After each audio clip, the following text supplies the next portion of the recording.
My name is Shristable Dawn. I am 70 years old, and I want you to sit down, take a deep breath, and listen very carefully to what I am about to tell you, because what happened to me last Saturday is the kind of thing that changes a person forever. Not breaks them, changes them. There is a difference. And by the time I finish talking, you are going to understand exactly what that difference feels like when you are standing in a driveway in a fire-red Ferrari, while your own blood family stares at you with their mouths hanging open like they have never seen a real human being before in their entire lives. I live in a small but beautiful home on Clover Ridge Lane in Asheville, North Carolina. It is a cream-colored house with a deep front porch, 2 oak trees in the yard that have been there longer than I have been alive, and a little garden on the side where I grow tomatoes, basil, and lavender because I believe that a woman should always have something growing near her. Something she tends to. Something that depends on her care. I moved into that house 31 years ago when my husband passed, and I needed a place that felt like mine and only mine. And I made it mine. Every corner of it. Every picture on the wall. Every throw blanket on the sofa. Every single coffee mug in the cabinet that has a memory attached to it. I worked for 38 years as a licensed insurance underwriter. Not a secretary. Not an assistant. An underwriter. I sat at the head of tables. I reviewed policies worth millions of dollars. I made decisions that protected families and businesses and entire futures. I was good at it. I was more than good. I was one of the best in the state of North Carolina for 2 decades straight. And I have the awards locked in a box in my bedroom closet that nobody in my family ever thought to ask about because they were always too busy assuming they already knew everything there was to know about their old mama. I retired 4 years ago at 66. Voluntary. On my terms. With a pension, a full retirement package, and 38 years of smart, disciplined investing sitting quietly in accounts that my family never knew existed because I learned a very long time ago that when you tell certain people about your money, they stop seeing you and start seeing what they can get from you. And I did not work 38 years to become someone's ATM machine. Now, let me tell you about my daughter Pamela Jo. Pamela Jo is 44 years old. She has her father's eyes and unfortunately also his habit of speaking before she thinks.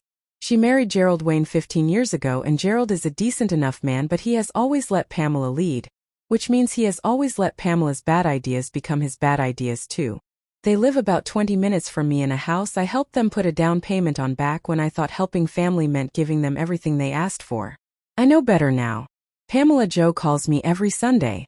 Or she used to. Lately the calls had gotten shorter. Clipped. Like she was going through a checklist and I was just one of the boxes to tick before she got back to her real life. My son Ronald Dean is 41. Ronald is the quieter one. He married Connie Ray 8 years ago and they have 2 children together. Tyler, who is 11, and Madison, who is 8. Ronald is not a bad person. He just goes along with things. He always has. When Pamela says jump, Ronald says how high.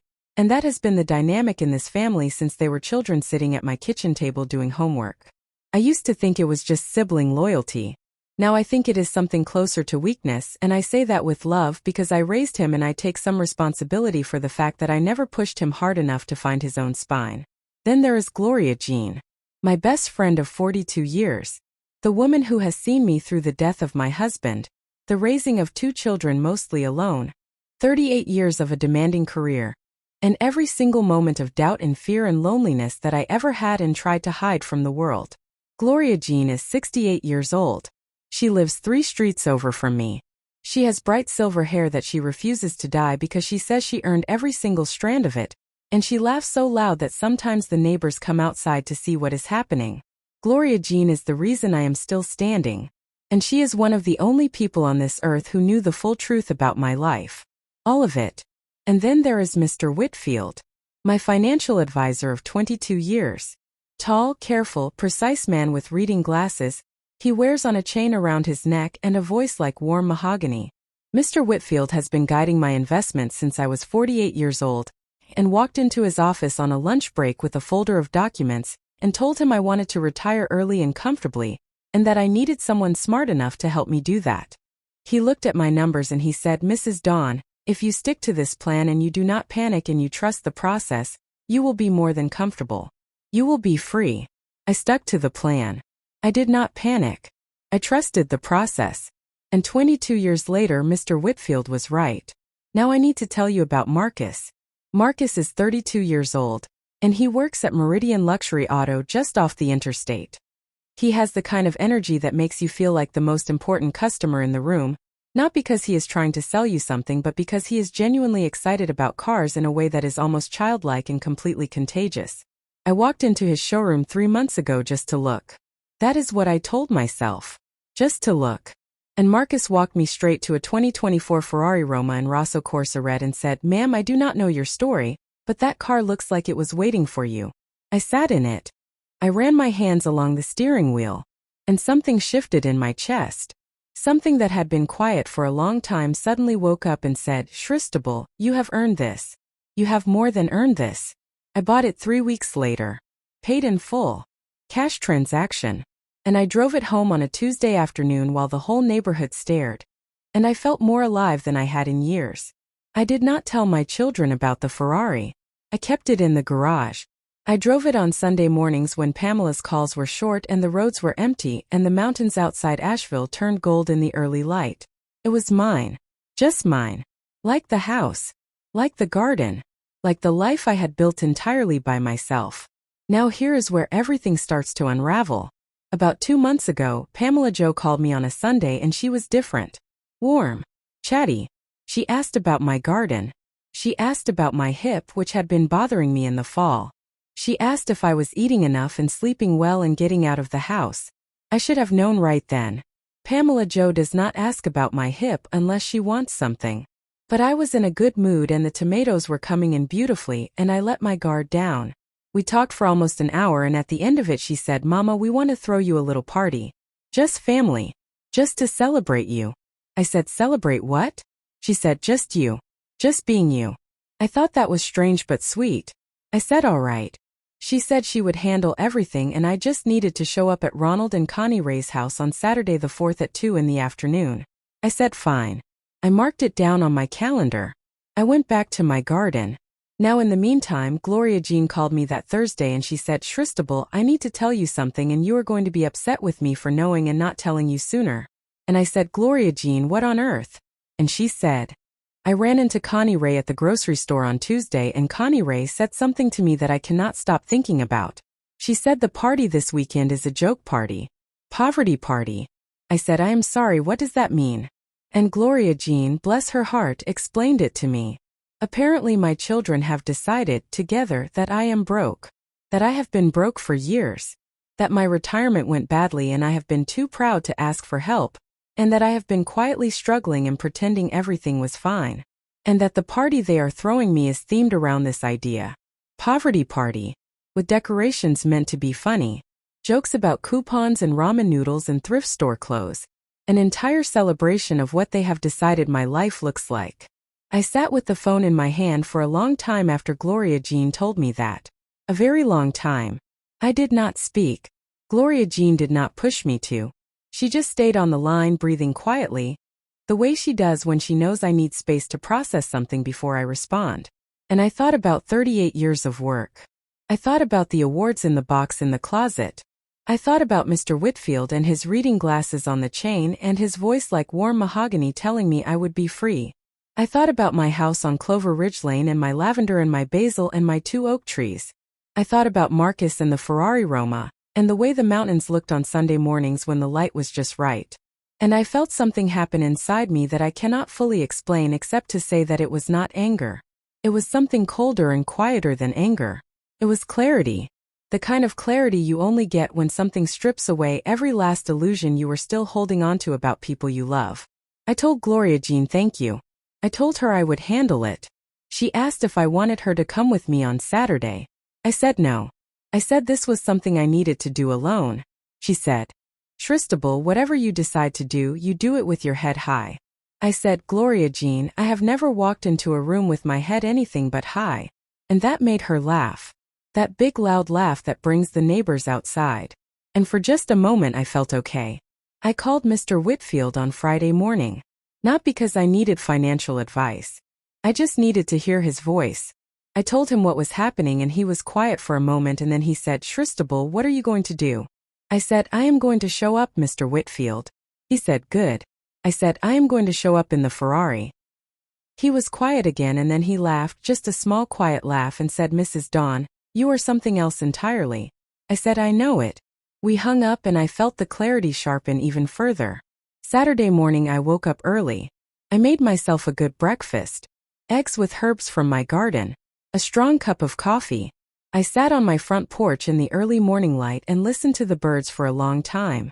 Then I went inside and I got dressed. I wore a cream silk blouse that I bought in Florence, Italy, 7 years ago on a solo trip I took after I realized I had spent my entire adult life taking care of other people, and had never once taken care of just myself. I paired it with tailored caramel trousers and my good leather boots. I did my hair the way I like it, silver and full and proud. I put on my pearl earrings that had belonged to my mother. I spritzed on my perfume. I looked in the mirror and I said, "Shristable Dawn, you look like exactly what you are. A woman who built something real. Now go show them." I pulled the Ferrari out of the garage at 1:45 in the afternoon. The Rosso Corsa red was blinding in the afternoon sun. I could feel the engine when I sat in the seat. Not just hear it. Feel it. It moved through me like something alive. I drove the 20 minutes to Ronald and Connie Ray's house on Birchwood Avenue with the windows down and the radio off because I wanted to think clearly and arrive calm. I thought about my children and what I wanted to say to them and what I did not want to say. I thought about Tyler and Madison and how none of this was their fault and how I never wanted them to feel anything but loved by their grandmother. I thought about Pamela Jo's face and what it was going to look like when she saw me pull up. I turned onto Birchwood Avenue. I could see the cars parked along the street, and the front yard decorated with what I assume was supposed to be funny. There were streamers in faded colors. A sign on the porch that I could not read from the street but I could guess the contents of. There were folding chairs set up in the front yard, and a table with what looked like a spread of deliberately cheap food as part of the joke. I could see through the windows that people were already inside. Pamela's friends. Some cousins I recognized. Gerald Wayne standing by the door with a drink in his hand. I parked the Ferrari in the driveway. Right in the center of it. Right where every single person on that porch and in that yard and visible through those windows could see it. I turned off the engine. I sat there for exactly 30 seconds. Not from hesitation. From intention.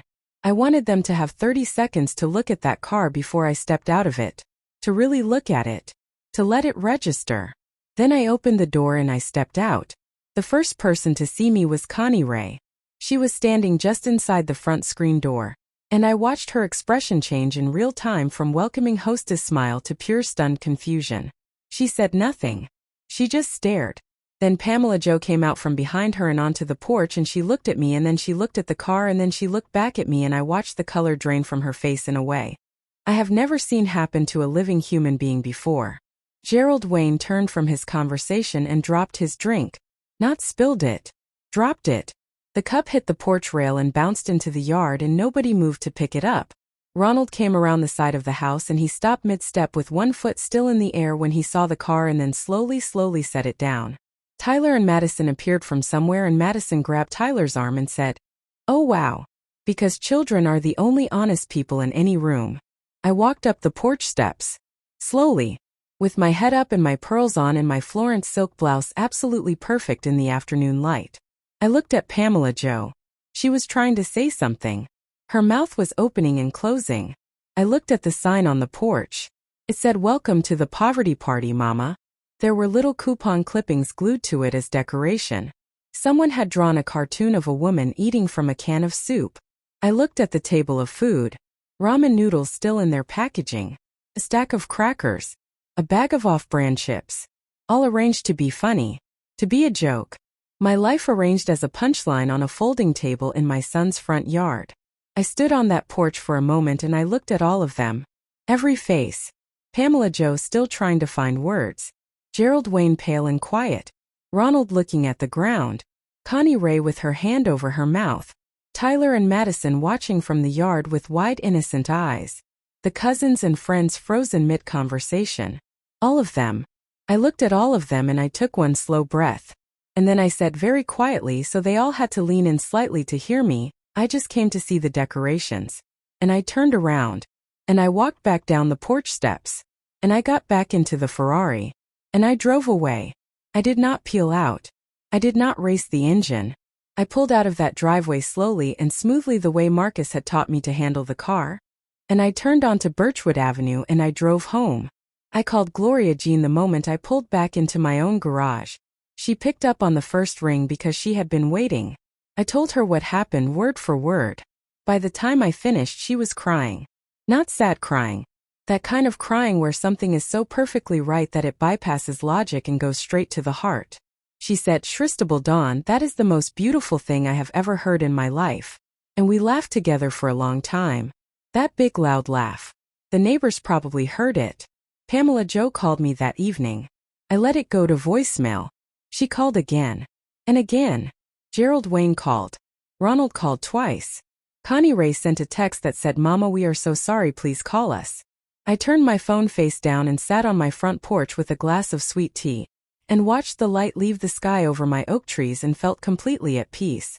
The next morning, Sunday, I drove the Ferrari out into the mountains at 7 in the morning when the roads were still empty and the light was coming in golden sideways through the trees, and I turned the radio on low to something with a steady rhythm and I drove for 2 hours with no destination and no plan and no one to answer to. Just me and the road and the mountains and the knowledge that I had spent 70 years building something real and solid and entirely my own, and nobody, not even the people I loved most in this world, could take that from me or make it small. I eventually spoke to Pamela Jo. About 10 days after the party. She called and I picked up because I had done my grieving in private, and I was ready to speak clearly without bitterness pulling at my words. She cried. She said she was sorry. She said she did not mean it the way it came across. I listened to all of it. Every word. I let her speak until she ran out of things to say, and then I said, "Pamela, I am not angry with you. I want you to understand that. But I need you to also understand something. I have worked every day of my adult life with intention and discipline, and I have built a life that I am profoundly proud of, and the fact that you never thought to ask me about it, never thought to wonder who I actually was beyond your mama who needed looking after, that is something we are going to have to work on together. Because I am not going anywhere. I am healthy and I am sharp, and I am going to be driving that Ferrari on Sunday mornings for a very long time. And I need my daughter to see me. Not her idea of me. Me." She cried harder. She said, "I see you, Mama." I said, "Not yet. But you will." I said the same thing to Ronald, more or less, when he came by the house the following Tuesday. He sat across from me at my kitchen table, the same table where he did his homework as a boy, and he said, "Mama, I am ashamed of myself." I said, "Good. Shame means your conscience is working. Now let it teach you something and then let it go, because I did not raise you to live in shame. I raised you to do better when you know better." He nodded. He hugged me before he left, and it was a real hug, not a polite one. I held him for an extra moment because he is still my boy no matter how old he gets or how many times he lets his sister make his decisions for him. Tyler and Madison came over the following weekend, and I took them for a drive in the Ferrari. Madison sat in the front seat and gripped the door handle the whole time with her little eyes as wide as I have ever seen them, and Tyler leaned forward from the back and kept saying, "Grandma, go faster," and I said, "Tyler Dean, do not push your luck." And they both laughed and I laughed, and I thought, this is what matters. This right here. This morning. These children. This car that I bought with my own money on my own terms in my own time because I earned every single cent of it. I am not angry at my family. I want to be very clear about that. Anger is a fire that only burns the person holding it, and I spent too many good years building too good a life to let it get singed by bitterness now. But I am changed by what happened. I see my children more clearly now than I ever have. I see the assumptions they made about me without ever asking. I see the way they constructed a version of their mother that was small and struggling and needed their jokes to soften her sadness. And I see how that version had nothing to do with me at all and everything to do with their own need to feel necessary. When children cannot imagine their parents as full and capable people with rich interior lives and real power, it says something about the children, not the parents. I am Shristable Dawn. I am 70 years old. I live on Clover Ridge Lane in Asheville, North Carolina, in a house that is entirely mine. I grow tomatoes and basil and lavender in the side garden. I have a best friend named Gloria Jean who laughs loud enough to bring the neighbors out. I have a financial advisor named Mr. Whitfield, who helped me build a future, while my family thought I was struggling. I have a 2024 Ferrari Roma in Rosso Corsa red that I drive on Sunday mornings in the mountains when the light is just right. I retired from 38 years of meaningful work on my own terms, I have never once been poor. Not in money. Not in spirit. Not in anything that matters. And the next time someone throws me a party, I expect it to have good food. Now listen. I need you to know something before I go. Every woman who has ever been underestimated, every person who has ever had someone decide who they were without asking, every quiet builder who did their work in the background while the world assumed it knew their story, this is for you. You do not have to announce yourself. You do not have to explain yourself. You just have to show up. Exactly as you are. With your head up and your pearls on and your engine running. And let the moment speak for what you have built. That is all I have to say about that. Now tell me where you are watching from today. Drop your city down in the comments below. And if you love your grandma, if she is still here or if she has gone on ahead, give this video a like because she earned it. Subscribe if you are new around here because I have more to tell you and I am not even close to done. And share this with somebody who needs to hear it today. Somebody who has been underestimated. Somebody who has been made small by people who should have known better. Send it to them and tell them Shristable Dawn said hold your head up. I will see you next time. But wait, I have not told you everything yet.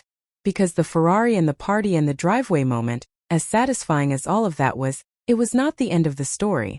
Not even close. Because about 3 weeks after the party, something happened that I was not expecting. Something that made me realize just how deep the assumptions about my life had gone. And just how far the ripple from that one Saturday afternoon was going to travel. I got a call from my cousin Darlene. Now Darlene lives up in Roanoke, Virginia, and she and I talk maybe 4 or 5 times a year, usually around birthdays and holidays. She is a sweet woman, a little scattered, and she has always had a good heart even when her mouth gets ahead of her good sense. Darlene called me on a Wednesday evening and she said, Shristable, I heard about the party. I said, I figured you would. She said, I also heard about the car. I said, I figured you would hear about that too. And she said, Shristable, I just need to ask you something and I need you to not be offended. I said, Darlene, I am 70 years old. I do not have time to be offended. Just ask. She said, is all of that true? The car and everything? Are you actually okay? And I realized in that moment that the story my family had been telling about me, the story about poor struggling Shristable who was too proud to admit she needed help, had spread. It had traveled through the family like a rumor through a high school hallway. Except this was my life and these were my people and every single one of them had heard this version of me and believed it without once picking up the phone to ask me directly. I told Darlene yes. I am more than okay. I told her I had always been more than okay. I told her the full story, not just the party but the 38 years, the investments, the retirement package, the plan that Mr. Whitfield and I had built together over 2 decades. Darlene was quiet through all of it. Really quiet. The kind of quiet that tells you someone is absorbing something that is rearranging their understanding of a person they thought they already knew. When I finished she said, Shristable, why did you never tell us? And I said, Darlene, because I learned a long time ago that when you tell people you have money they stop seeing you and start seeing the money. And I was not going to let that happen to me. Not with my family. Not with anyone. She understood. Or she said she did. Maybe she will think about it more and understand it later. Either way, I felt lighter after that call. Like I had been carrying the weight of everyone else's wrong idea of me. And the call with Darlene was the first crack in the wall. Now I want to tell you something that I have never told anyone except Gloria Jean. Something that I think is important for you to understand about who I am and how I got to this point in my life, because the Ferrari and the party are just the surface of a much longer story. My husband, rest his soul, was not a financially careful man. He was a wonderful man in many ways. Generous and funny and full of warmth. But he did not think about tomorrow the way I did. He spent freely and he gave freely and he never once looked at an investment prospectus in his life because numbers made him nervous. And he trusted that everything would somehow work out because it always had before. When he passed 31 years ago, I discovered that we had far less than I had believed. Not nothing, but far less. And I had 2 children, one 17 and one 14, and a house that needed a new roof, and a career that I had built steadily but had not yet reached its peak. And I made a decision. Right there in that kitchen on Clover Ridge Lane with the grief still raw in my chest and the bank statements laid out on the table in front of me. I made a decision that I was going to take everything I had and everything I could earn and I was going to build something that would never leave my children or me vulnerable again. Never. Not for any reason. Not under any circumstances. I worked double hard for the next decade. I studied for additional certifications that increased my earning potential. I lived carefully. Not poorly. Carefully. There is a difference. I kept a budget the way other people keep a diary. Every dollar accounted for. Every investment researched. Every decision made from clarity rather than fear or impulse. I met Mr. Whitfield when I was 48, and that was the moment the whole plan locked into place, because Mr. Whitfield took my vision seriously and helped me execute it with discipline and intelligence over the next 22 years. And here is the thing that I think about most. While I was doing all of that, while I was quietly building a future that would make me genuinely free, my children were growing up and forming their opinions of me. And somewhere along the way, the careful life I was living became evidence of poverty in their eyes. My sensible car was a sign of struggle. My simple grocery habits were proof of hardship. My quiet weekends at home were a symptom of a life that had gone wrong. They built a whole narrative around their mother's supposed suffering, and they did it, I think, not out of cruelty but out of a kind of guilt they could not fully name. Because if Mama is fine, then why do they not call more? Why do they not visit more? Why do they not know her better? It is easier to believe the parent is struggling than to sit with the fact that you have been too busy with your own life to really see them. I am not saying that to be harsh. I am saying it because I think it is true, and I think understanding why people do hurtful things is part of not letting the hurt harden into something that cannot be moved.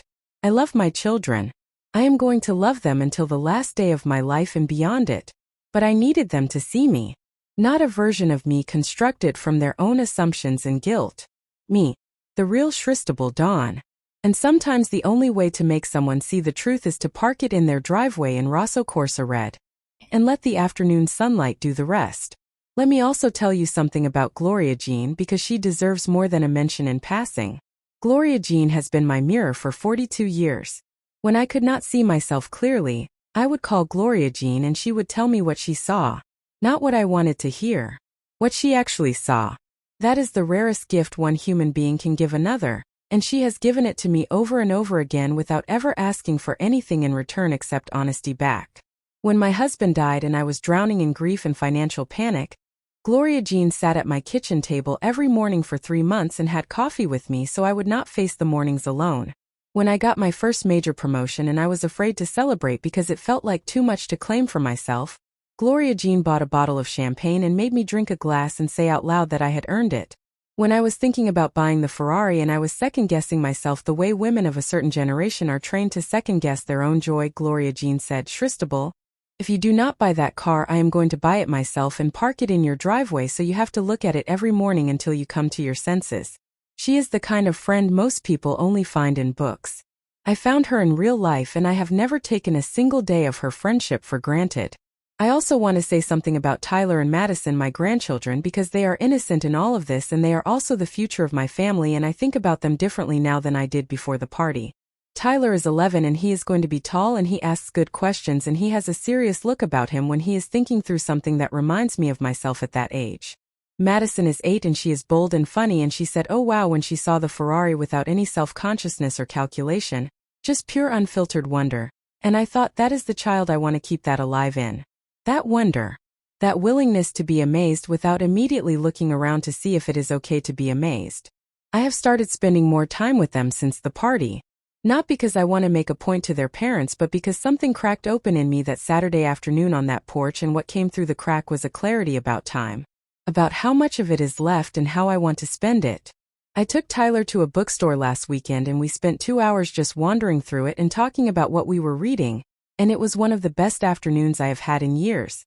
I taught Madison how to make her great-grandmother's biscuit recipe the week before that, and she stood on a step stool at my kitchen counter with flour on her nose and the most concentrated, serious expression on her little face, and I thought, this is the inheritance that matters.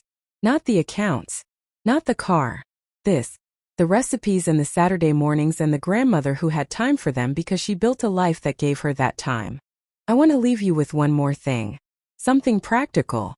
Something real. Because I know some of you watching this are in the middle of your building years right now.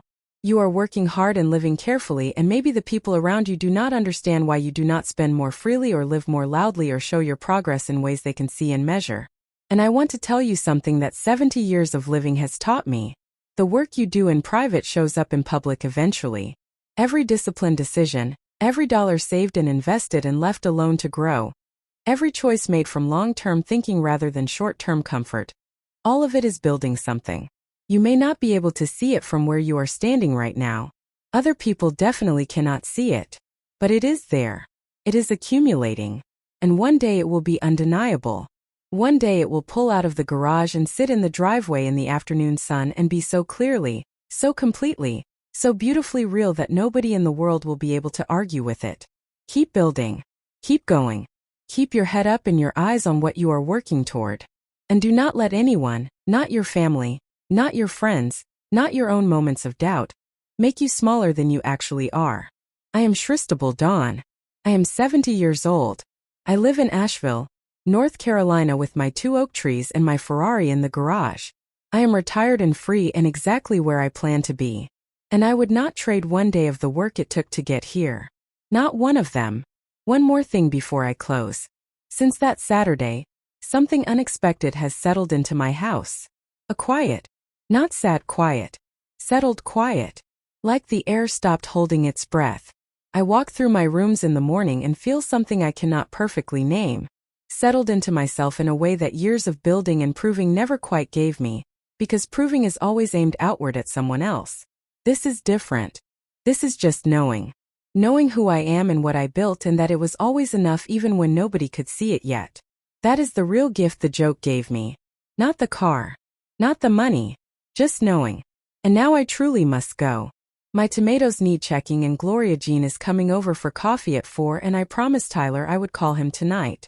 A full life does not wait around. Tell me where you are watching from today. Drop your city in the comments and tell me if this story said something to you. Tell me if you have ever been underestimated by someone who should have known better. I want to know. If this story moved you, if it made you laugh or made you think or made you want to call your grandmother or be more like your grandmother, please give it a like because it helps more people find it and more people need to hear this today than you might think. Subscribe to this channel because I have more stories and more truth to share. And I am just getting warmed up. And please share this with someone who needs it. You know who that person is. You probably already thought of them while you were listening. Send it to them right now. Take care of yourselves. Take care of the people you love. And park your Ferrari in plain sight where the whole world can see it. God bless you. I will see you next time.